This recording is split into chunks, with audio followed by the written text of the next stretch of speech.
Wall, godown wall, boundary wall, garden carving, precast compound wall ఉత్పత్తులను తయారు చేసే మొట్టమొదటి పరిశ్రమ. మంచి నాణ్యత గల ముడి పదార్థం అద్భుతమైన ఉత్పత్తి నాణ్యతను నిర్ధారిస్తుంది. కాబట్టి మేము దానిపై రాజీపడము. మా వద్దకు తెచ్చే ఇసుక నాణ్యతగా లేకున్నా దాన్ని అంగీకరించము. ముడి సరుకు నాణ్యతను తనిఖీ చేయడానికి మేము నిపుణుల బృందం మరియు ఆధునిక పరీక్ష సౌకర్యాలతో కూడిన సుసంపన్నమైన ల్యాబ్ ని కలిగి ఉన్నాము. మేము వాస్తవానికి ఇక్కడ ప్రీకాస్ట్ ని కాదు, ప్రీ స్ట్రెస్ ని తయారు చేస్తాము. దీనికోసం మేము హై టెన్సైల్ వైర్ అంటే HT వైర్ ని ఉపయోగిస్తాము. దీని యొక్క ఒత్తిడిని భరించే సామర్థ్యం మార్కెట్లో ప్రబలంగా ఉన్న HB వైర్ కంటే ఎక్కువగా ఉంటుంది.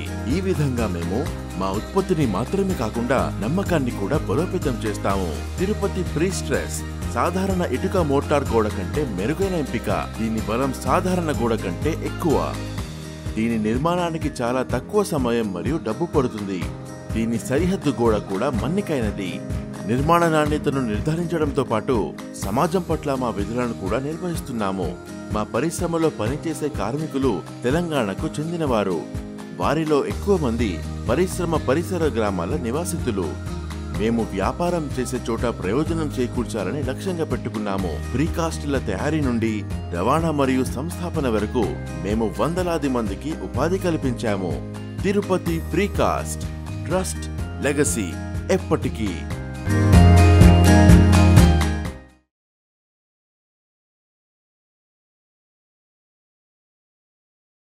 పవన్ కళ్యాణ్ మంత్ర ఉప ముఖ్యమంత్రి, ప్రమాణం మంత్రిగాను, సౌకర్యాల ఉప ముఖ్యమంత్రిగాను, చట్టబద్ధత లేని ఉప ముఖ్యమంత్రి హోదా రాజ్యాంగ విరుద్ధం.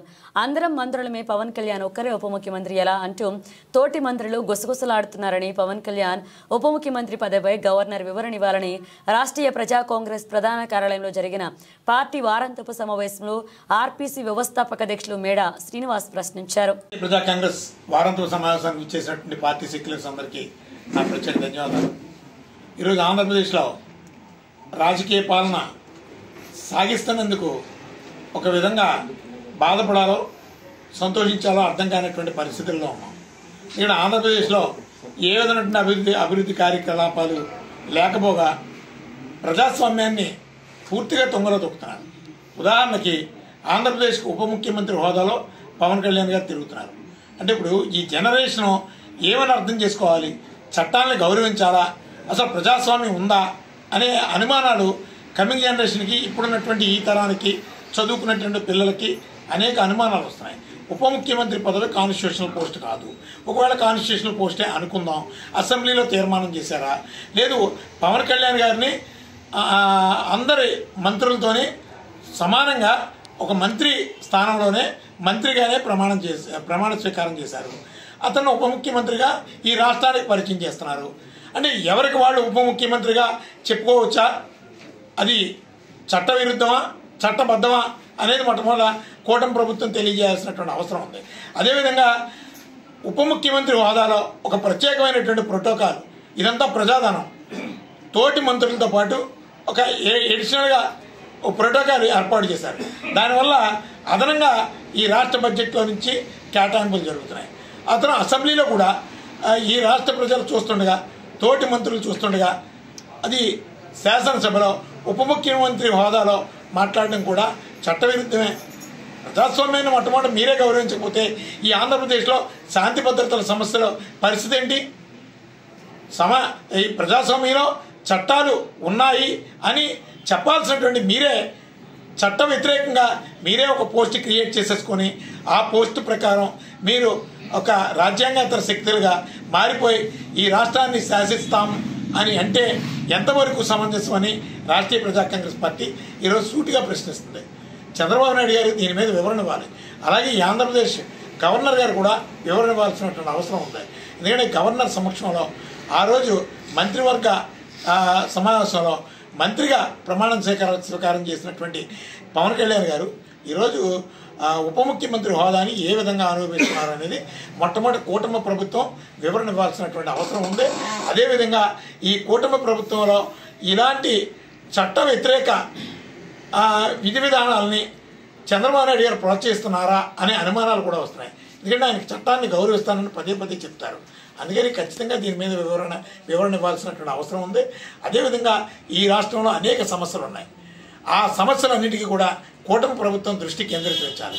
ఈరోజు ఆంధ్రప్రదేశ్ నుంచి ఒక్క ఎంపీ కూడా ఆంధ్రప్రదేశ్ బడ్జెట్లో అన్యాయం జరిగితే ఏ ఒక్క పార్లమెంట్ సభ్యుడు కూడా ఈ కూటమి ప్రభుత్వం నుంచి మోడీ సర్కార్ని ప్రశ్నించేటటువంటి సాహసం చేయలేకపోయారు. ఇంకా సిగ్గుపడాల్సినటువంటి విషయం ఏంటంటే 12,75,000 రూపాయలు ఇన్కమ్ ట్యాక్స్ ఎగ్జంప్షన్ అని చాలా గొప్పగా చెప్పుకున్నారు ఈ భారతీయ జనతా పార్టీ వాళ్ళు, అలాగే కూటమి శక్తులని. 12,75,000 రూపాయలు ఎగ్జంప్షన్ ఏంటి? నిజంగా ప్రతి నెల 1,03,000 సుమారు ఆదాయం ఉంటే ప్రతి కుటుంబానికి ఈరోజు ఈ దేశం సంపన్న దేశం. ముందు ఉద్యోగ ఉపాధి అవకాశాలు మెరుగుపరచండి. ఈరోజు రోజు కూలీలా బతుకుతున్నారు. 10,000 జీతం కన్నా మించిన జీతం ఏమీ లేదు చదువుకున్నటువంటి వాళ్ళకి. మీరేమో లెక్కల్లో సుమారు 1,03,000 రూపాయలు యావరేజ్ ఇన్కమ్ చూపిస్తున్నారు. ఎక్కడి నుంచి తెస్తారు? డబ్బులు ఆదాయం ఉంటేనే కదా ఇన్కమ్ ట్యాక్స్ రిటర్న్స్ ఫైల్ చేసేది. సిగ్గులేని ప్రకటనలు ఈ భారతీయ జనతా పార్టీ వాళ్ళు చేస్తున్నారు. నరేంద్ర మోడీ గారు, నిర్మలా సీతారామన్ గారు ఈ దేశం గర్వపడే సామాన్య మధ్యతరగతి కుటుంబాలకి పట్టం కట్టారు. ఏం పట్టం కట్టారు? 12,75,000 రూపాయలు మీరు ఏ విధంగా ఆదాయాలు చూపిస్తున్నారు? కాకి లెక్కలుగా చూపించడం. ఎవరు సంపాదిస్తున్నారు? ఏ కుటుంబం సంపాదిస్తుంది? రోజుకి 200 రూపాయలు సంపాదించడానికి కూడా అతి కష్టంగా బ్రతుకుతున్నారు కూలి పనులు చేసుకొని.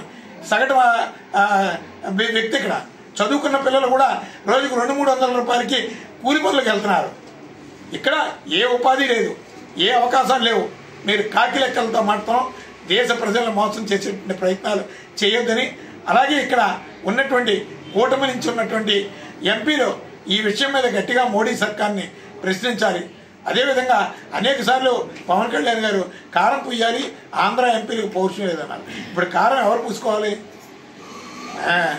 మీరంతా కూటమి పార్లమెంట్ మెంబర్లు పూసుకోవాలా, లేదంటే పవన్ కళ్యాణ్ గారు పూసుకోవాలన్నది అర్థం కావడం లేదు. మీరు కేవలం గొప్పలు చెప్పుకోవడం తప్ప ఈ ఆంధ్రప్రదేశ్ భవిష్యత్తు కోసం మాట్లాడేటువంటి పార్లమెంట్ సభ్యుడు కానీ అసెంబ్లీ నుంచి ప్రాతినిధ్యం వహిస్తున్నటువంటి వాళ్ళు కానీ ఈ ఆంధ్రప్రదేశ్లో లేరు. మొట్టమొదటి నుంచి రాష్ట్రీయ ప్రజా కాంగ్రెస్ పార్టీ ఒకటే చెప్తుంది, ప్రత్యామ్నాయ రాజకీయ నిర్మాణం ఈ ఆంధ్రప్రదేశ్కి అవసరం. అలాగే విద్యావంతుల్ని, అలాగే ఈ రాష్ట్రాభిమానం ఉన్నటువంటి వాళ్ళందరినీ కూడా రాష్ట్రీయ ప్రజా కాంగ్రెస్ పార్టీ సమీకరిస్తుంది. ఖచ్చితంగా రాబో రోజుల్లో ఒక మంచి సంపన్న రాష్ట్రంగా, ఈ దేశానికి ఆదర్శవంతమైనటువంటి రాష్ట్రంగా ఆంధ్రప్రదేశ్ని చూపించడమే ప్రధాన లక్ష్యంగా రాష్ట్రీయ ప్రజా కాంగ్రెస్ పార్టీ భవిష్యత్తు కార్యాచరణని సిద్ధపడుతుందని సందర్భంగా తెలియజేస్తూ సెలవు తీసుకుంటాం.